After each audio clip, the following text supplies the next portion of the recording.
ਸਾਡੇ ਇੱਥੇ ਕੋਈ ਲੈਟਰਲ ਗਵਰਨਮੈਂਟ ਨਹੀਂ ਹੈ। ਤਾਂ ਲੈਟਰਲ ਗਵਰਨਮੈਂਟ ਕੀ ਹੁੰਦੀ ਹੈ? ਤੁਸੀਂ ਡਾਕਟਰ ਹੋ ਸਕਦੇ ਬਹੁਤ ਵਧੀਆ, ਪਰ ਤੁਹਾਨੂੰ ਕੀ ਪਤਾ ਮੋਟਰ ਦੇ ਵਿੱਚ ਕੀ ਹੁੰਦਾ। ਤੁਸੀਂ ਵਧੀਆ ਇੰਜੀਨੀਅਰ ਹੋ ਸਕਦੇ ਹੋ, ਤਾਂ ਤੁਹਾਨੂੰ ਹੋ ਸਕਦਾ ਕਿ ਖੇਤੀ ਦੇ ਬਾਰੇ ਕੁਛ ਨਾ ਪਤਾ ਹੋਵੇ। ਇੱਕ ਲੈਟਰਲ ਗਵਰਨਮੈਂਟ ਜਿਹੜੀ ਸਾਡੀ ਸਟੇਟ ਲੈਵਲ 'ਤੇ ਔਰ ਸੈਂਟਰ ਲੈਵਲ 'ਤੇ ਹੈ ਨਹੀਂ, ਉਹ ਜਾਣਬੁੱਝ ਕੇ ਉਹਨੂੰ ਆਉਣ ਨਹੀਂ ਦਿੰਦੇ। ਉਹ ਹੈਗੀ ਹੈ ਕਿ ਜਿਹੜਾ ਉਸ ਚੀਜ਼ ਦਾ ਐਕਸਪਰਟ ਹੈ ਉਹ ਰਾਏ ਦੇਵੇ। ਦੂਸਰੀ, ਸਾਡੇ ਇੱਥੇ ਸਿਵਲ ਸੁਸਾਇਟੀ ਮਿਸਿੰਗ ਹੈ। ਜੇ ਮੈਨੂੰ ਕੁਛ ਕੰਮ ਕਰਾਉਣਾ ਹੈ, ਜਾਂ ਮੈਂ ਜੇ ਹੁਣ ਪੋਲੀਟਿਕਸ 'ਚ ਜਾਣਾ ਹੈ, can you go with empty pockets? You need to have deep pockets. ਸਿਰਫ ਲੋਕਾਂ ਨੂੰ ਇਹ ਦੱਸਣ ਵਾਸਤੇ ਕਿ ਮੈਂ ਖੜਾ ਇਲੈਕਸ਼ਨ ਦੇ ਵਿੱਚ, ਤੁਹਾਨੂੰ ਖੂਬ ਸਾਰੇ ਪੈਸੇ ਚਾਹੀਦੇ ਨੇ, ਉਹ ਕਿੱਥੋਂ ਆਉਣਗੇ? ਉਹ ਜੇ ਮੈਂ ਇੱਥੇ ਕਿਸੇ ਇੱਕ ਪਾਰਟੀ ਦਾ ਨਾਂ ਲਵਾਂ ਤਾਂ ਸ਼ਾਇਦ ਤੁਹਾਡਾ ਸੋਚਣਾ ਔਰ ਮੈਨੂੰ ਸੁਣਨ ਦਾ ਤਰੀਕਾ ਇੱਕਦਮ ਬਦਲ ਜੇ। ਬਟ ਪਿਛਲੇ ਟਾਈਮਾਂ ਦੇ ਵਿੱਚ ਕੁਛ ਇਹੋ ਜਿਹੀ ਤਬਦੀਲੀ ਹੋਈ ਹੈ ਪੋਲੀਟਿਕਸ ਦੇ ਵਿੱਚ ਕਿ ਪੋਲੀਟਿਕਸ ਚੇਂਜ ਹੋਈ ਹੈ। ਸਵਾਲ ਕਰਨ ਲੱਗ ਗਏ ਲੋਕ। ਉਹ ਸਵਾਲ ਸਹੀ ਨੇ ਜਾਂ ਗਲਤ ਨੇ, ਉਹ ਸਮਾਂ ਆਪਣੇ ਆਪ ਡਿਸਾਈਡ ਕਰ ਲੂਗਾ। ਕਿਸੇ ਵੀ ਸੁਸਾਇਟੀ ਦੇ ਹਿੱਸੇ ਦੀ ਗੱਲ ਲੈ ਲਓ, ਉਹਨੂੰ ਡਾਇਰੈਕਟਲੀ ਬੂਸਟ ਕਰਨ ਦਾ ਅੰਗਰੇਜ਼ਾਂ ਦੇ ਟਾਈਮ ਤੋਂ ਕੋਈ ਸਿਸਟਮ ਲੇਟ ਡਾਊਨ ਨਹੀਂ ਹੈ। ਕਿਉਂਕਿ ਜੇ ਤੁਸੀਂ ਇੰਡੀਵਿਜੂਅਲਸ ਨੂੰ ਸਟਰੋਂਗ ਕਰਨ ਲੱਗ ਗਏ ਨਾ, ਫਿਰ ਗੜਬੜ ਹੋ ਜੂਗੀ। ਜਦ ਕਿ ਹੋਣਾ ਇਹ ਚਾਹੀਦਾ ਕਿ ਫਾਰਦੈਸਟ ਐਂਡ 'ਤੇ ਜਿਹੜਾ ਬੰਦਾ ਬੈਠਾ, ਸਭ ਤੋਂ ਪਹਿਲਾਂ ਮਦਦ ਉਹਨੂੰ ਜ਼ਰੂਰਤ ਹੈ। ਜੇ ਅੱਜ ਮੈਂ 10,000 ਰੁਪਇਆ ਹੋਟਲ 'ਚ ਬਿੱਲ ਦੇ ਰਹੇ ਹਾਂ ਔਰ ਮੇਰੇ ਦੇਸ਼ ਦੇ ਵਿੱਚ ਲੋਕ ਭੁੱਖੇ ਮਰ ਰਹੇ ਨੇ, ਇਟਸ ਅ ਡਿਸਗ੍ਰੇਸ ਔਨ ਮੀ। ਮੈਂ ਕੋਈ ਬਹੁਤ ਵਧੀਆ ਬੰਦਾ ਸਾਊਂਡ ਕਰਨ ਦੀ ਕੋਸ਼ਿਸ਼ ਨਹੀਂ ਕਰ ਰਿਹਾ। ਇਹ ਜ਼ਿੰਮੇਵਾਰੀ ਉਹਨਾਂ ਦੀ ਹੈ ਜਿਨ੍ਹਾਂ ਨੂੰ ਅਸੀਂ ਟੈਕਸਸ ਦਿੱਤੇ ਨੇ ਕਿ ਉਹ ਇਹ ਇਨਸ਼ੋਰ ਕਰਨ ਕਿ ਸਾਰਾ ਕੁਝ ਲੇਬਲਡ ਹੋਵੇ। ਤੋ ਇਸ ਵੇਲੇ ਸਾਡੇ ਇੰਨਾ ਘਾਣ ਹੋ ਗਿਆ ਸੁਸਾਇਟੀ ਦਾ ਕਿ ਸਾਰੇ ਪਾਸੇ ਜੋ ਵੀ ਅਸੀਂ ਦੇਖ ਰਹੇ ਹਾਂ, ਸਾਡੀ ਸੋਚ ਦਾ, ਸਾਡੇ ਸਾਰੀ ਚੀਜ਼ ਦਾ, ਕਿ ਉਹਦਾ ਹੁਣ ਅਸੀਂ ਐਂਡ ਦੇ ਉੱਪਰ ਬੋਇਲਿੰਗ ਪੋਟ ਹੈ ਇਸ ਵੇਲੇ। ਹਿੰਦੁਸਤਾਨ, ਵਰਲਡ, ਪੰਜਾਬ ਤਾਂ ਬਹੁਤ ਜ਼ਿਆਦਾ ਬੋਇਲਿੰਗ ਪੋਟ ਹੈ। ਕਿਉਂਕਿ ਪੰਜਾਬੀ ਨਾ ਸਿਰ ਵਾਲੇ ਨੇ, ਸੋਚਦੇ ਨੇ। ਉਹ ਜਦੋਂ ਸੋਚਦੇ ਨੇ ਤਾਂ ਉਹਨਾਂ ਨੂੰ ਕਾਬੂ ਕਰਨਾ ਬੜਾ ਮੁਸ਼ਕਿਲ ਹੈ। ਉਹਨਾਂ ਨੂੰ ਤਾਂ ਜਿੰਨਾ ਲਾਚਾਰ ਬਣਾਵਾਂਗੇ ਤਾਂ ਕਾਬੂ ਹੋਣਗੇ। ਮਜ਼ਾ ਹੁਣ ਆਊਗਾ ਕਿਉਂਕਿ ਹੁਣ ਹਰੇਕ ਜਿਹੜੇ ਸਾਡੇ ਲੀਡਰਸ ਹੈ, ਪੋਲੀਟੀਸ਼ੀਅਨਸ ਨੇ, ਉਹਨਾਂ ਨੇ ਕਲੀਅਰ ਕਰਕੇ, ਅੰਡਰਲਾਈਨ ਕਰਕੇ, ਰੇਖਾਂਕਿਤ ਕਰਕੇ, ਕੋਈ ਕਨਫਿਊਜ਼ਨ ਨਹੀਂ ਛੱਡਿਆ ਵੀ ਮੈਂ ਇਸ ਤਰ੍ਹਾਂ ਪੋਲੀਟਿਕਸ ਕਰਦਾ। ਸਭ ਨੇ, ਅਤੇ ਉਹਨਾਂ ਦਾ ਕੋਈ ਕਸੂਰ ਨਹੀਂ ਹੈ। ਉਹਨਾਂ ਦੇ ਨਾਲ ਕਿੰਨੇ ਲੋਕ ਜਾਂਦੇ ਨੇ ਉਹ ਡਿਸਾਈਡ ਕਰੂਗਾ ਸਾਡਾ ਫਿਊਚਰ। ਜੇ ਮੈਂ ਤੁਹਾਨੂੰ ਕਹਿ ਰਿਹਾ ਕਿ ਤੂੰ ਇਹਨੂੰ ਵੋਟ ਪਾ, ਜਾਂ ਤੁਸੀਂ ਮੈਨੂੰ ਪੁੱਛ ਰਹੇ ਹੋ ਮੈਂ ਕਿਹਨੂੰ ਵੋਟ ਪਾ, ਤਾਂ ਸਾਡਾ ਕੋਈ ਹੱਲ ਹੋਣ ਵਾਲਾ ਨਹੀਂ ਹੈ। ਤੁਸੀਂ ਕਿਸੇ ਨੂੰ ਵੀ ਵੋਟ ਪਾਓ ਆਪਣੀ ਸੋਚ ਦੇ ਨਾਲ, ਉਹ ਸਾਡੀ ਟੋਟਲ ਸੋਚ ਨੂੰ ਦਰਸਾਊਗੀ ਵੀ ਸਾਡੀ ਜਿਹੜੀ ਸੁਸਾਇਟੀ ਹੈ ਉਹਦੀ ਕੁੱਲ ਸੋਚ ਕੀ ਹੈ। ਤੁਸੀਂ ਕਹੋ ਮੈਂ ਤਾਂ ਨਹੀਂ ਇਸ ਤਰ੍ਹਾਂ ਸੋਚਦਾ, ਦੈਟ ਡਜ਼ ਨਾਟ ਮੈਟਰ। ਜਦੋਂ ਮੈਜੋਰਿਟੀ ਉਵੇਂ ਸੋਚ ਰਹੀ ਹੈ ਤਾਂ ਇਹ ਇਸ ਤਰ੍ਹਾਂ ਹੀ ਰਹਿਣਗੇ ਮੁੱਦੇ। ਪਰ ਮੈਂ ਤੁਹਾਨੂੰ ਇੱਕ ਗੱਲ ਇਨਸ਼ੋਰ ਕਰ ਸਕਦਾ ਕਿ ਆਉਣ ਵਾਲਾ ਜਿਹੜਾ ਸਮਾਂ ਹੈ ਉਹ ਜ਼ਿਆਦਾ ਦੂਰ ਨਹੀਂ ਹੈਗਾ। ਉਹਦੇ ਵਿੱਚ ਇਹ ਚੇਂਜ ਆਣੀ ਹੀ ਆਣੀ ਹੈ। ਕੁਛ ਹੱਦ ਤੱਕ ਤਾਂ ਆ ਚੁੱਕੀ ਹੈ। ਜੇ ਮੈਂ ਹੁਣ ਦੀ ਗੱਲ ਕਰਾਂ, ਜੇ ਨਾ ਵੀ ਲਵਾਂ, ਤਾਂ ਇੱਕ ਭਾਈਚਾਰਾ ਇਹੋ ਜਿਹਾ ਜਿਹੜਾ ਬਹੁਤ ਬੜਾ, ਉਹ ਭਾਈਚਾਰਾ ਰੈਗੂਲਰ, ਮੈਂ ਕਿਸੇ ਦੀ ਤਾਰੀਫ ਜਾਂ ਕੁਛ ਨਹੀਂ ਕਰ ਰਿਹਾ, ਜੋ ਜਿਵੇਂ ਚੀਜ਼ਾਂ ਹੈਗੀਆਂ ਉਵੇਂ ਦੇਖਣ ਦੀ ਕੋਸ਼ਿਸ਼ ਕਰਦਾ। ਉਹ ਭਾਈਚਾਰਾ ਕਿਵੇਂ ਡਿਵੈਲਪ ਹੋ ਗਿਆ? ਉਹ ਇਸ ਤਰ੍ਹਾਂ ਡਿਵੈਲਪ ਹੋ ਗਿਆ ਕਿ ਜੇ ਕਿਸੇ ਨੂੰ ਵੀ ਦਿੱਕਤ ਹੁੰਦੀ ਹੈ, ਉਹ 10 ਬੰਦੇ ਇਕੱਠੇ ਹੋ ਜਾਂਦੇ ਨੇ। ਮੰਨ ਲਓ ਥਾਣਾ, ਕੋਰਟ ਕਚਹਿਰੀ ਜਾਣਾ ਜਾਂ ਕਿਸੇ ਵੀ ਜਗ੍ਹਾ 'ਤੇ ਜਾਣਾ, ਅੱਜ ਜੇ ਤੁਹਾਨੂੰ ਬਿਪਤਾ ਪੈ ਗਈ, ਸਭ ਤੋਂ ਪਹਿਲਾਂ ਤੁਸੀਂ ਦੇਖਦੇ ਹੋ ਜੇਬ 'ਚ ਪੈਸੇ ਹੈਗੇ ਨੇ, 4 ਬੰਦਿਆਂ ਨੂੰ ਤੁਸੀਂ ਆਵਾਜ਼ ਮਾਰਦੇ ਹੋ, ਫਿਰ ਜਾਂਦੇ ਹੋ ਉੱਥੇ, ਠੀਕ ਹੈ। ਤਾਂ ਉਹ 4 ਜਣ ਦੇ 10 ਬੰਦੇ ਇਕੱਠੇ ਹੋ ਗਏ।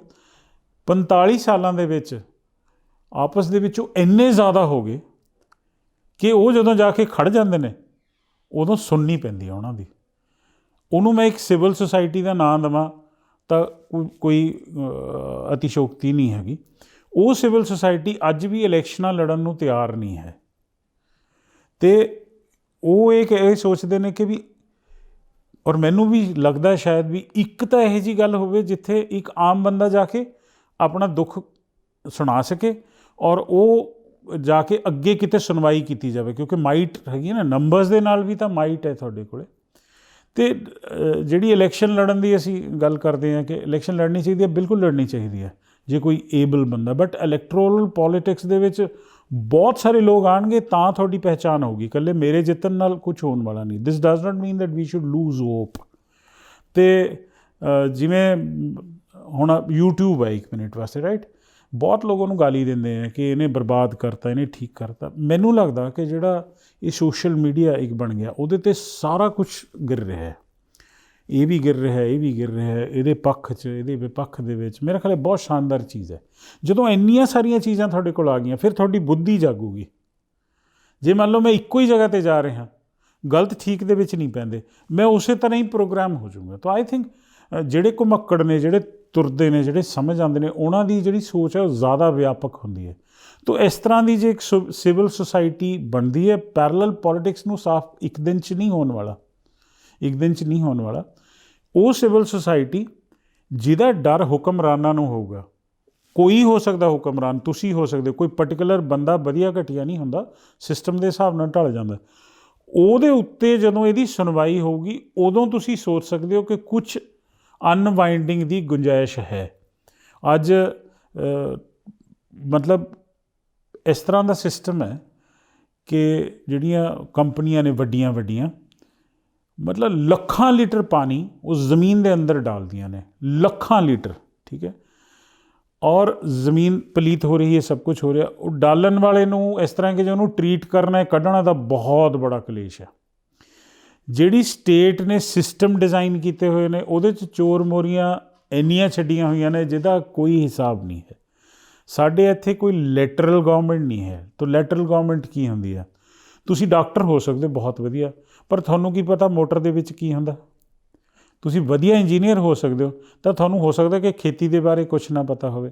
ਇੱਕ ਲੈਟਰਲ ਗਵਰਨਮੈਂਟ ਜਿਹੜੀ ਸਾਡੀ ਸਟੇਟ ਲੈਵਲ 'ਤੇ ਔਰ ਸੈਂਟਰ ਲੈਵਲ 'ਤੇ ਹੈ ਨਹੀਂ, ਉਹ ਜਾਣਬੁੱਝ ਕੇ ਉਹਨੂੰ ਆਉਣ ਨਹੀਂ ਦਿੰਦੇ।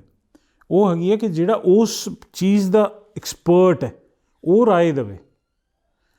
ਇੱਥੇ ਕੀ ਹੈ ਕਿ ਹੁਣ ਮੰਨ ਲਓ ਤੁਸੀਂ ਉੱਥੇ ਹੈਲਮ ਆਫ ਦਾ ਅਫੇਅਰਸ 'ਤੇ ਬੈਠੇ ਹੋ, ਤੁਸੀਂ ਕਿਸੇ ਐਕਸਪਰਟ ਨੂੰ ਪੁੱਛੋਗੇ, ਉਹਦੀ ਰਾਏ ਦੇ ਉੱਪਰ ਹੀ ਤੁਸੀਂ ਰਾਏ ਬਣਾਓਗੇ ਨਾ। ਤਾਂ ਉਹ ਐਕਸਪਰਟਸ ਮਿਸਿੰਗ ਨੇ ਸਾਰੇ ਦੇ ਸਾਰੇ। ਤਾਂ ਇਹ ਜੋ ਵੀ ਕਹਿੰਦੇ ਨੇ, ਜੋ ਵੀ ਕਰਦੇ ਨੇ, ਉਹਦੇ ਹਿਸਾਬ ਨਾਲ ਸਾਰੀਆਂ ਪੋਲਿਸੀਜ਼ ਬਣਦੀਆਂ ਨੇ। ਦੂਸਰੀ, ਸਾਡੇ ਇੱਥੇ ਸਿਵਲ ਸੁਸਾਇਟੀ ਮਿਸਿੰਗ ਹੈ।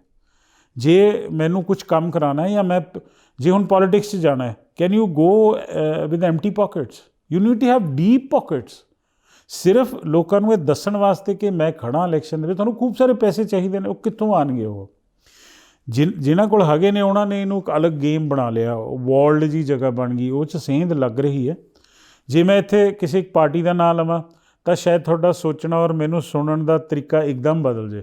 ਬਟ ਪਿਛਲੇ ਟਾਈਮਾਂ ਦੇ ਵਿੱਚ ਕੁਛ ਇਹੋ ਜਿਹੀ ਤਬਦੀਲੀ ਹੋਈ ਹੈ ਪੋਲੀਟਿਕਸ ਦੇ ਵਿੱਚ ਕਿ ਪੋਲੀਟਿਕਸ ਚੇਂਜ ਹੋਈ ਹੈ। ਸਵਾਲ ਕਰਨ ਲੱਗ ਗਏ ਲੋਕ। ਉਹ ਸਵਾਲ ਸਹੀ ਨੇ ਜਾਂ ਗਲਤ ਨੇ, ਉਹ ਸਮਾਂ ਆਪਣੇ ਆਪ ਡਿਸਾਈਡ ਕਰ ਲੂਗਾ। ਸਵਾਲ ਹੋਣੇ ਸ਼ੁਰੂ ਹੋ ਗਏ, ਪੋਲੀਟੀਸ਼ੀਅਨਾਂ ਦੇ ਜਵਾਬ ਦੇਣੇ ਜ਼ਰੂਰੀ ਹੋ ਗਏ। ਦੇ ਆਰ ਨੋ ਮੋਰ ਕਿ ਵੀ ਉਹ ਗਨਮੈਨਸ ਦੇ ਨਾਲ ਖੜੇ ਨੇ ਜਾਂ ਹੋਰ ਖੜੇ ਨੇ। ਇੱਕ ਬੋਇਲਿੰਗ ਪੋਟ ਬਣ ਗਿਆ ਸਾਰਾ ਦਾ ਸਾਰਾ, ਚਾਹੇ ਪੰਜਾਬ ਹੈ, ਚਾਹੇ ਹਿੰਦੁਸਤਾਨ ਹੈ, ਚਾਹੇ ਪੂਰੀ ਵਰਲਡ ਹੈ। ਇਹ ਚੇਂਜ ਦਾ ਸੰਕੇਤ ਹੈ, ਇਹ ਚੇਂਜ ਦਾ ਸੰਕੇਤ ਹੈ। ਇਨਵਾਇਰਮੈਂਟ ਦੇ ਪ੍ਰਤੀ ਵੀ ਹੁਣ ਜੇ ਤੁਸੀਂ ਕੋਈ ਕੰਮ ਕਰਨਾ ਹੋਵੇ, ਮੈਂ ਐਕਸਪਲੋਰ ਕਰਿਆ ਇਹ ਸਾਰਾ, ਮਤਲਬ ਪਿਛਲੇ 9 ਸਾਲ ਤੋਂ ਮੈਂ ਇਹੀ ਕਰਨ ਦੀ ਕੋਸ਼ਿਸ਼ ਕਰ ਰਿਹਾ। ਮੈਂ ਕ੍ਰਿਬ ਨਹੀਂ ਕਰ ਰਿਹਾ, ਮੈਂ ਤੁਹਾਨੂੰ ਚੀਜ਼ਾਂ ਜਿਵੇਂ ਹੈਗੀਆਂ ਨੇ ਉਵੇਂ ਦਿਖਾਉਣ ਦੀ ਕੋਸ਼ਿਸ਼ ਕਰ ਰਿਹਾ। ਮੈਨੂੰ ਲੱਗਿਆ ਕਿ ਮੈਂ ਬਹੁਤ ਸਾਰੇ ਲੋਕਾਂ ਤੋਂ ਪੈਸੇ ਲੈ ਕੇ ਕੁਝ ਕੰਮ ਨਾ ਕਰਾਂ, ਕਿਉਂਕਿ ਫਿਰ ਉਹਦਾ ਵੈਸਟਡ ਇੰਟਰਸਟ ਵੀ ਹੋ ਸਕਦਾ, ਠੀਕ ਹੈ। ਉਹ ਚਾਹੇ ਪੈਸੇ ਕਮਾਉਣ ਦਾ ਹੋਵੇ, ਚਾਹੇ ਵੋਟਾਂ ਲੈਣ ਦਾ ਹੋਵੇ, ਚਾਹੇ ਮੋਕਸ਼ ਲੈਣ ਦਾ ਹੋਵੇ। ਤਾਂ ਕੋਸ਼ਿਸ਼ ਕੀਤੀ ਕਿ ਆਪਣੇ ਰਿਸੋਰਸਿਸ ਤੋਂ ਕਰਕੇ ਦਿਖਾਈਏ ਸਟੇਟ ਨੂੰ ਕਿ ਸਰ ਇਹ ਤਰੀਕਾ ਹੈ, ਕਿਉਂਕਿ ਸਟੇਟ ਨੂੰ ਵੀ ਇੱਕਦਮ ਕਿਸੇ 'ਤੇ ਯਕੀਨ ਕਰਨਾ ਸ਼ਾਇਦ ਓਨਾ ਆਸਾਨ ਨਹੀਂ ਹੈਗਾ। ਪਰ ਮੈਂ ਦੇਖਿਆ ਕਿ ਨਹੀਂ ਹੋ ਪਾਉਂਦਾ। ਉਹਦਾ ਰੀਜ਼ਨ ਕੀ ਹੈ ਕਿ ਸਾਡੇ ਜਿਹੜੇ ਲੇਡ ਡਾਊਨ ਸਿਸਟਮਸ ਨੇ, ਉਹਦੇ ਵਿੱਚ ਇੰਡੀਵਿਜੂਅਲਸ ਵਾਸਤੇ ਗੁੰਜਾਇਸ਼ ਨਹੀਂ ਹੈ। ਤੁਸੀਂ ਕਿਸੇ ਵੀ ਅਦਾਰੇ ਕੋਲ ਚਲੇ ਜਾਓ, ਮੈਂ ਉਹਦੇ ਅਫਸਰ ਦਾ ਕਸੂਰ ਨਹੀਂ ਕੱਢ ਰਿਹਾ, ਉਹ ਤਾਂ ਸਿਸਟਮ ਦਾ ਬੰਨਿਆ ਹੋਇਆ। ਉਹ ਅਦਾਰੇ ਦਾ ਕਸੂਰ ਨਹੀਂ ਕੱਢ ਰਿਹਾ, ਮੈਂ ਪੋਲੀਟੀਸ਼ੀਅਨ ਦਾ ਕਸੂਰ ਨਹੀਂ ਕੱਢ ਰਿਹਾ। ਪੋਲੀਟੀਸ਼ੀਅਨ ਵੀ ਕਿਤੇ ਨਾ ਕਿਤੇ ਚਾਹੁੰਦਾ ਹੈ ਕਿ ਕੁਛ ਕੰਮ ਹੋ ਜਾਏ ਦਿਖਾਉਣ ਵਾਸਤੇ, ਕਿੰਨੇ % ਉਹਨੂੰ ਛੱਡ ਦਿਓ। ਜਿਹੜਾ ਬਿਊਰੋਕਰੇਟ ਹੈ, ਜਿਹੜਾ ਸਾਡੀ ਉਹ ਹੈ, ਉਹਨਾਂ ਨੇ ਵੀ ਕੋਈ ਨਾ ਕੋਈ ਰਿਪੋਰਟਾਂ, ਉਹਨਾਂ ਦੇ ਟਾਰਗੇਟਸ ਹੈ, ਉਹ ਦਿਖਾਣੇ ਹੁੰਦੇ ਆ ਵੀ ਭਾਈ ਆਹ ਅਸੀਂ ਕਰ ਲਏ, ਪਰ ਉਹ ਹੋ ਨਹੀਂ ਪਾਉਂਦੇ। ਉਹਦਾ ਰੀਜ਼ਨ, ਉਹਦਾ ਵੱਡਾ ਰੀਜ਼ਨ ਇਹ ਹੈ ਕਿ ਮੈਂ ਬਹੁਤ ਸਾਰੇ ਡਿਪਾਰਟਮੈਂਟਾਂ 'ਚ ਗਿਆ ਕਿ ਇਹ ਇੰਡੀਵਿਜੂਅਲਸ ਹੈ, ਕੁਛ ਵੀ ਮੈਂ ਉਹਨਾਂ ਨਾਲ ਕੰਮ ਕਰਿਆ, ਮੈਂ ਕੁਛ ਹੋਰ ਲੋਕਾਂ ਨਾਲ ਕੰਮ ਕਰਿਆ, ਅਤੇ ਪਰਉਪਕਾਰ 'ਚ ਮੇਰਾ ਵਿਸ਼ਵਾਸ ਨਹੀਂ ਹੈ। ਮੈਨੂੰ ਲੱਗਦਾ ਸਹਿਯੋਗ ਕਰ ਸਕਦੇ ਹੋ ਤੁਸੀਂ ਬਾਈ ਗਿਵਿੰਗ ਮਨੀ ਟੂ ਸਮਬਡੀ। ਤੁਸੀਂ ਉਹਨੂੰ ਕਿਲ ਕਰ ਰਹੇ ਹੋ, ਇਸ ਤਰ੍ਹਾਂ ਮੈਨੂੰ ਲੱਗਦਾ। ਜ਼ਰੂਰੀ ਨਹੀਂ ਇਹ ਠੀਕ ਹੋਵੇ, ਮੈਨੂੰ ਇਹ ਲੱਗਦਾ ਕਿ ਉਹਨੂੰ ਵੀ ਕੁਝ ਕਰਨਾ ਚਾਹੀਦਾ, ਉਹਦੀ ਇੱਛਾ ਹੋਣੀ ਚਾਹੀਦੀ ਹੈ। ਇੱਕ ਬਹੁਤ ਕ੍ਰਿਪਲਡ ਕਪਲ ਸੀਗਾ, ਭੀਖ ਮੰਗਦੇ ਸੀ ਉਹ ਕਹਿੰਦੇ ਅਸੀਂ ਕੀ ਕਰ ਸਕਦੇ ਹਾਂ, ਮੈਂ ਤੂੰ ਕਾਗਜ਼ ਦੇ ਲਿਫਾਫੇ ਬਣਾ ਲਾ। ਉਹਨੂੰ ਉਹਦੇ ਸਵਾਭੀਮਾਨ ਨੂੰ ਵੀ ਤਾਂ ਜਗਾਉਣਾ ਨਾ। ਹੁਣ ਤਾਂ ਅਸੀਂ ਕਿਸੇ ਤੋਂ ਕੁਛ ਮੰਗਣਾ ਆਪਣਾ ਹੱਕ ਸਮਝਦੇ ਹਾਂ, ਇਸ ਤਰ੍ਹਾਂ ਪ੍ਰੋਗਰਾਮ ਹੋ ਗਏ। ਤਾਂ ਮੈਂ ਕੁਛ ਲੋਕਾਂ ਨਾਲ ਕੰਮ ਕਰਿਆ, ਤਾਂ ਮੈਂ ਬਹੁਤ ਡਿਪਾਰਟਮੈਂਟਸ ਨੂੰ ਕਿਹਾ, ਉਹ ਕਹਿੰਦੇ ਤੇਰੀ ਕੋਈ NGO ਹੈ? ਮੈਂ ਕਿਹਾ ਨਹੀਂ। ਕਹਿੰਦੇ ਬਣਾ ਲੈ ਯਾਰ।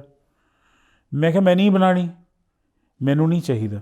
ਇਸ ਇੰਡੀਵਿਜੂਅਲ ਨੂੰ ਤੁਸੀਂ ਕਿਸ ਤਰ੍ਹਾਂ ਸਪੋਰਟ ਕਰਦੇ ਹੋ? ਹਰ ਜਗ੍ਹਾ ਇੱਕੋ ਹੀ ਜਵਾਬ ਸੀ, 3 ਸਾਲ ਪੁਰਾਣੀ NGO ਹੋਣੀ ਚਾਹੀਦੀ ਹੈ, ਉਹਦੀਆਂ ਬੈਲੈਂਸ ਸ਼ੀਟਾਂ ਹੋਣੀਆਂ ਚਾਹੀਦੀਆਂ ਨੇ, ਇੰਨਾ ਕੰਮ ਹੋਇਆ ਹੋਣਾ ਚਾਹੀਦਾ। ਮੈਂ ਕਿਹਾ ਸਰ ਮੈਂ ਨਾ 27 ਸਾਲ ਵਪਾਰ ਹੀ ਕਰਿਆ, ਇਹ ਕਾਗਜ਼ ਮੈਂ ਬਣਾ ਦੂੰਗਾ, ਬੈਕ ਡੇਟ ਵੀ ਬਣਦੇ ਨੇ, ਸਾਰੇ ਪਾਪ ਹੁੰਦੇ ਨੇ, ਪਰ does it serve any purpose? It doesn't serve any purpose. ਫਿਰ ਜੇ ਤੁਸੀਂ ਅੱਗੇ ਚਲੇ ਜਾਓ, ਫਾਰਮਰ ਦੀ ਲੈ ਲਓ, ਕਿਸੇ ਵੀ ਸੁਸਾਇਟੀ ਦੇ ਹਿੱਸੇ ਦੀ ਗੱਲ ਲੈ ਲਓ, ਉਹਨੂੰ ਡਾਇਰੈਕਟਲੀ ਬੂਸਟ ਕਰਨ ਦਾ ਅੰਗਰੇਜ਼ਾਂ ਦੇ ਟਾਈਮ ਤੋਂ ਕੋਈ ਸਿਸਟਮ ਲੇਟ ਡਾਊਨ ਨਹੀਂ ਹੈ। ਕਿਉਂਕਿ ਜੇ ਤੁਸੀਂ ਇੰਡੀਵਿਜੂਅਲਸ ਨੂੰ ਸਟਰੋਂਗ ਕਰਨ ਲੱਗ ਗਏ ਨਾ, ਫਿਰ ਗੜਬੜ ਹੋ ਜੂਗੀ। ਜਦ ਕਿ ਹੋਣਾ ਇਹ ਚਾਹੀਦਾ ਕਿ ਫਾਰਦੈਸਟ ਐਂਡ 'ਤੇ ਜਿਹੜਾ ਬੰਦਾ ਬੈਠਾ, ਸਭ ਤੋਂ ਪਹਿਲਾਂ ਮਦਦ ਉਹਨੂੰ ਜ਼ਰੂਰਤ ਹੈ। ਜੇ ਅੱਜ ਮੈਂ 10,000 ਰੁਪਇਆ ਹੋਟਲ 'ਚ ਬਿੱਲ ਦੇ ਰਹੇ ਹਾਂ ਔਰ ਮੇਰੇ ਦੇਸ਼ ਦੇ ਵਿੱਚ ਲੋਕ ਭੁੱਖੇ ਮਰ ਰਹੇ ਨੇ, ਇਟਸ ਅ ਡਿਸਗ੍ਰੇਸ ਔਨ ਮੀ। ਮੈਂ ਕੋਈ ਬਹੁਤ ਵਧੀਆ ਬੰਦਾ ਸਾਊਂਡ ਕਰਨ ਦੀ ਕੋਸ਼ਿਸ਼ ਨਹੀਂ ਕਰ ਰਿਹਾ। ਇਹ ਜ਼ਿੰਮੇਵਾਰੀ ਉਹਨਾਂ ਦੀ ਹੈ ਜਿਨ੍ਹਾਂ ਨੂੰ ਅਸੀਂ ਟੈਕਸਸ ਦਿੱਤੇ ਨੇ ਕਿ ਉਹ ਇਹ ਇਨਸ਼ੋਰ ਕਰਨ ਕਿ ਸਾਰਾ ਕੁਝ ਲੇਬਲਡ ਹੋਵੇ। ਬਟ ਅੰਗਰੇਜ਼ਾਂ ਦੇ ਸਿਸਟਮ ਤੋਂ ਹੀ ਇਸ ਤਰ੍ਹਾਂ ਸਿਸਟਮ ਬਣਾਏ ਗਏ ਨੇ ਜਿਨ੍ਹਾਂ ਦੇ ਵਿੱਚ ਕੋਈ ਸ਼ੋਧ ਨਹੀਂ ਕੀਤਾ ਗਿਆ ਕਿ ਇੱਕ ਵਿਚਾਲੇ ਕੋਈ ਨਾ ਕੋਈ ਇੱਕ ਡਿਪਾਰਟਮੈਂਟ, ਕੋਈ NGO ਜਾਂ ਕੁਛ ਨਾ ਕੁਛ ਇੱਕ ਇਹੋ ਜਿਹੀ ਬੋਡੀ ਵਿਚਾਲੇ ਹੋਵੇ ਜਿਹਦੇ ਥਰੂ ਸਾਰੇ ਕੰਮ ਹੋਣ। ਤਾਂ ਇਹ ਬੋਡੀਜ਼ ਦੇ ਵਿੱਚ ਜ਼ਿਆਦਾਤਰ ਜਰਨਲਾਈਜ਼ ਤਾਂ ਤੁਸੀਂ ਕੁਛ ਵੀ ਨਹੀਂ ਕਰ ਸਕਦੇ। ਬੰਦ ਘੜੀ ਵੀ 24 ਘੰਟੇ 2 ਵਾਰੀ ਸਹੀ ਟਾਈਮ ਦਿਖਾਉਂਦੀ ਹੈ। ਤਾਂ ਮੇਰੇ ਜਿਹੜਾ ਛੋਟਾ ਜਿਹਾ ਐਕਸਪੀਰੀਅੰਸ ਇੰਨੇ ਸਾਲਾਂ ਦਾ ਘੁੰਮਣ ਫਿਰਨ ਦਾ ਜਾਂ ਲੋਕਾਂ ਨੂੰ ਮਿਲਣ ਦਾ, ਉਹ ਮੈਨੂੰ ਇਹ ਦੱਸਦੇ ਨੇ ਕਿ ਉਸ ਬੋਡੀ ਤੋਂ ਇਲਾਵਾ ਸਰਕਾਰੀ ਦਰਬਾਰੇ ਕੰਮ ਨਹੀਂ ਹੁੰਦਾ। ਉਹਦੇ ਵਿੱਚ 90% ਮਤਲਬ ਮਿਸਲੀਡਿੰਗ ਡਾਟਾ ਹੁੰਦਾ। ਉਹ ਡਾਟਾ ਤਾਂ ਤੁਸੀਂ ਕ੍ਰੀਏਟ ਕਰ ਲਓ ਨਾ, ਅਤੇ ਉਹ ਥੱਲੇ ਤੱਕ ਜਾਂਦਾ ਵੀ ਨਹੀਂ ਹੈਗਾ, ਉਹ ਡੈਲੀਬਰੇਟਲੀ ਨਹੀਂ ਜਾਂਦਾ ਹੈਗਾ। ਇਹ ਸਾਰੀਆਂ ਗੱਲਾਂ ਦਾ ਮੈਂ ਖਿਲਾਰਾ ਕਿਉਂ ਪਾ ਰਿਹਾ? ਗੱਲ ਤਾਂ ਅਸੀਂ ਵਾਤਾਵਰਨ ਦੀ ਗੱਲ ਕਰ ਰਹੇ ਹਾਂ, ਗੱਲ ਤਾਂ ਅਸੀਂ ਨਾਲੀਆਂ ਦੀ ਗੱਲ ਕਰ ਰਹੇ ਹਾਂ, ਉਹਨਾਂ ਦੀ ਕਰ ਰਹੇ ਹਾਂ। ਇਹ ਖਿਲਾਰਾ ਮੈਂ ਇਸ ਕਰਕੇ ਪਾ ਰਿਹਾ ਕਿ ਅਸੀਂ ਕੋਰ ਇਸ਼ੂ ਨੂੰ ਪਕੜਨ ਦੀ ਕੋਸ਼ਿਸ਼ ਕਰੀਏ। ਅਸੀਂ ਚਾਹੁੰਦੇ ਹਾਂ ਕਿ ਸਾਡੀ ਸੁਸਾਇਟੀ ਇਹੋ ਜਿਹੀ ਰਹੇ। ਜਦੋਂ ਮੈਂ ਅਸੀਂ ਵਰਡ ਯੂਜ਼ ਕੀਤਾ, ਕਿਉਂਕਿ ਇਹ ਜੇ ਬੰਦਾ ਹੈਲਮ ਆਫ ਅਫੇਅਰ 'ਤੇ ਬੈਠਾ ਚਲਾ ਰਿਹਾ, ਇਹ ਕਿਹੜਾ ਇਕੱਲਾ ਚਲਾ ਰਿਹਾ? ਇਹਦੇ ਥੱਲੇ 5 ਹੈ, ਉਹਦੇ ਥੱਲੇ 25 ਨੇ, ਉਹਦੇ ਥੱਲੇ 25 ਹੋਰ ਨੇ। ਅਤੇ ਜੇ ਮੈਂ ਕੋਈ ਕੰਮ ਕਰਨਾ ਤਾਂ ਮੈਨੂੰ ਇਹਨਾਂ ਦੀ ਸਪੋਰਟ ਦੀ ਜ਼ਰੂਰਤ ਹੈ। ਹੁਣ ਤੁਸੀਂ ਕੋਈ ਵੀ ਇੱਕ ਟੋਲਾ ਚੂਜ਼ ਕਰ ਲਓ, ਉਹਦੇ ਨਾਲ ਤੁਹਾਨੂੰ ਐਸੋਸੀਏਟ ਹੋਣਾ ਪੈਣਾ। ਜਦੋਂ ਤੱਕ ਇਹ ਸਟਰਕਚਰ ਬਸਟ ਨਹੀਂ ਹੁੰਦਾ, ਉਦੋਂ ਤੱਕ ਇਹ ਤੁਹਾਡੇ ਜਿੰਨੇ ਵੀ ਸਵਾਲ ਨੇ ਇਹ ਹੋਰ ਖਤਰਨਾਕ ਹੁੰਦੇ ਚਲੇ ਜਾਣਗੇ ਸਮੇਂ ਦੇ ਨਾਲ। ਕਿਉਂਕਿ ਮੈਂ ਇਸ ਟੋਲੇ ਨਾਲ ਜੁੜਿਆ, ਤੁਸੀਂ ਉਸ ਟੋਲੇ ਨਾਲ ਜੁੜੇ, ਭਾੜ ਮੇ ਜਾਏ ਯਾਰ, ਵਾਤਾਵਰਨ ਕੀ ਲੈਣਾ ਅਸੀਂ, ਮੇਰਾ ਕੰਮ ਹੋ ਰਿਹਾ ਨਾ। ਤਾਂ ਇਹਦਾ ਜਿਹੜਾ ਇਹਨੂੰ ਜਦੋਂ ਮੋੜਾ ਪੈਣਾ, ਕਿਉਂਕਿ ਕੋਈ ਵੀ ਕੰਮ ਦਾ ਨਾ ਸਰ ਕਦੋਂ ਤੱਕ ਅਤੇ ਕਿੰਨਾ, ਉਹ ਅਨੰਤ ਤੱਕ ਨਹੀਂ ਚੱਲ ਸਕਦਾ। ਤਾਂ ਇਸ ਵੇਲੇ ਸਾਡੇ ਇੰਨਾ ਘਾਣ ਹੋ ਗਿਆ ਸੁਸਾਇਟੀ ਦਾ ਕਿ ਸਾਰੇ ਪਾਸੇ ਜੋ ਵੀ ਅਸੀਂ ਦੇਖ ਰਹੇ ਹਾਂ, ਸਾਡੀ ਸੋਚ ਦਾ, ਸਾਡੇ ਸਾਰੀ ਚੀਜ਼ ਦਾ, ਕਿ ਉਹਦਾ ਹੁਣ ਅਸੀਂ ਐਂਡ ਦੇ ਉੱਪਰ ਬੋਇਲਿੰਗ ਪੋਟ ਹੈ ਇਸ ਵੇਲੇ। ਹਿੰਦੁਸਤਾਨ, ਵਰਲਡ, ਪੰਜਾਬ ਤਾਂ ਬਹੁਤ ਜ਼ਿਆਦਾ ਬੋਇਲਿੰਗ ਪੋਟ ਹੈ। ਕਿਉਂਕਿ ਪੰਜਾਬੀ ਨਾ ਸਿਰ ਵਾਲੇ ਨੇ, ਸੋਚਦੇ ਨੇ। ਉਹ ਜਦੋਂ ਸੋਚਦੇ ਨੇ ਤਾਂ ਉਹਨਾਂ ਨੂੰ ਕਾਬੂ ਕਰਨਾ ਬੜਾ ਮੁਸ਼ਕਿਲ ਹੈ। ਉਹਨਾਂ ਨੂੰ ਤਾਂ ਜਿੰਨਾ ਲਾਚਾਰ ਬਣਾਵਾਂਗੇ ਤਾਂ ਕਾਬੂ ਹੋਣਗੇ। ਮਜ਼ਾ ਹੁਣ ਆਊਗਾ ਕਿਉਂਕਿ ਹੁਣ ਹਰੇਕ ਜਿਹੜੇ ਸਾਡੇ ਲੀਡਰਸ ਹੈ, ਪੋਲੀਟੀਸ਼ੀਅਨਸ ਨੇ, ਉਹਨਾਂ ਨੇ ਕਲੀਅਰ ਕਰਕੇ, ਅੰਡਰਲਾਈਨ ਕਰਕੇ, ਰੇਖਾਂਕਿਤ ਕਰਕੇ, ਕੋਈ ਕਨਫਿਊਜ਼ਨ ਨਹੀਂ ਛੱਡਿਆ ਵੀ ਮੈਂ ਇਸ ਤਰ੍ਹਾਂ ਪੋਲੀਟਿਕਸ ਕਰਦਾ। ਸਭ ਨੇ, ਅਤੇ ਉਹਨਾਂ ਦਾ ਕੋਈ ਕਸੂਰ ਨਹੀਂ ਹੈ।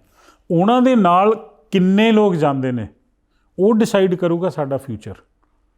ਜੇ ਮੈਂ ਤੁਹਾਨੂੰ ਕਹਿ ਰਿਹਾ ਕਿ ਤੂੰ ਇਹਨੂੰ ਵੋਟ ਪਾ, ਜਾਂ ਤੁਸੀਂ ਮੈਨੂੰ ਪੁੱਛ ਰਹੇ ਹੋ ਮੈਂ ਕਿਹਨੂੰ ਵੋਟ ਪਾ, ਤਾਂ ਸਾਡਾ ਕੋਈ ਹੱਲ ਹੋਣ ਵਾਲਾ ਨਹੀਂ ਹੈ। ਤੁਸੀਂ ਕਿਸੇ ਨੂੰ ਵੀ ਵੋਟ ਪਾਓ ਆਪਣੀ ਸੋਚ ਦੇ ਨਾਲ, ਉਹ ਸਾਡੀ ਟੋਟਲ ਸੋਚ ਨੂੰ ਦਰਸਾਊਗੀ ਵੀ ਸਾਡੀ ਜਿਹੜੀ ਸੁਸਾਇਟੀ ਹੈ ਉਹਦੀ ਕੁੱਲ ਸੋਚ ਕੀ ਹੈ। ਤੁਸੀਂ ਕਹੋ ਮੈਂ ਤਾਂ ਨਹੀਂ ਇਸ ਤਰ੍ਹਾਂ ਸੋਚਦਾ, ਦੈਟ ਡਜ਼ ਨਾਟ ਮੈਟਰ। ਜਦੋਂ ਮੈਜੋਰਿਟੀ ਉਵੇਂ ਸੋਚ ਰਹੀ ਹੈ ਤਾਂ ਇਹ ਇਸ ਤਰ੍ਹਾਂ ਹੀ ਰਹਿਣਗੇ ਮੁੱਦੇ। ਪਰ ਮੈਂ ਤੁਹਾਨੂੰ ਇੱਕ ਗੱਲ ਇਨਸ਼ੋਰ ਕਰ ਸਕਦਾ ਕਿ ਆਉਣ ਵਾਲਾ ਜਿਹੜਾ ਸਮਾਂ ਹੈ ਉਹ ਜ਼ਿਆਦਾ ਦੂਰ ਨਹੀਂ ਹੈਗਾ। ਉਹਦੇ ਵਿੱਚ ਇਹ ਚੇਂਜ ਆਉਣੀ ਹੀ ਆਉਣੀ ਹੈ। ਕੁਛ ਹੱਦ ਤੱਕ ਤਾਂ ਆ ਚੁੱਕੀ ਹੈ। ਅੱਜ ਹੁਣ ਇਲੈਕਸ਼ਨ ਲੜਨੀ ਹੈ, ਜੇ ਕਿਸੇ ਨੇ ਪਾਵਰ 'ਚ ਆਉਣਾ ਤਾਂ ਉਹਨੂੰ ਕੁਛ ਕੰਮ ਤਾਂ ਕਰਨਾ ਪਊਗਾ, ਝੂਠ ਬੋਲਣ ਵਾਸਤੇ ਚਾਹੇ ਕਰਨਾ ਪਵੇ। ਤੋ ਜਿੰਨੇ ਵੀ ਮੁੱਦੇ ਤੁਸੀਂ ਕਹੇ ਵੀ ਪੰਜਾਬ ਦੇ ਵਿੱਚ ਕੀ ਹੋਣ ਵਾਲਾ, ਮਤਲਬ ਇੱਕ ਰੌਕ ਬਾਟਮ ਸ਼ਾਇਦ ਅਸੀਂ ਟੱਚ ਕਰ ਲਿਆ। ਜੇ ਨਹੀਂ ਕੀਤਾ ਹੋਊਗਾ ਤਾਂ ਆਉਣ ਵਾਲੇ 3-4 ਸਾਲ ਦੇ ਵਿੱਚ ਅਸੀਂ ਟੱਚ ਕਰਾਂਗੇ।